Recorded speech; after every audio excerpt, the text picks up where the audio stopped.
Hello guys, in this video I am going to show you how to send a group message on the TeamViewer application.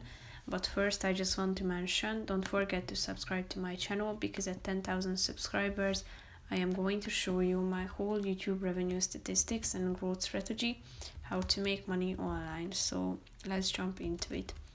First of all, open the application on your phone and then tap on the chat button down below. That's the third option.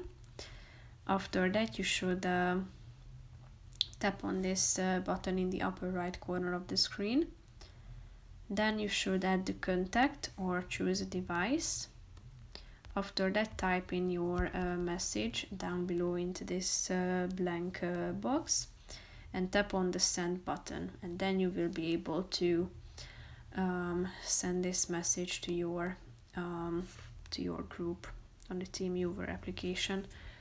So that's pretty much it for this video, guys. See you in the next one. Bye bye.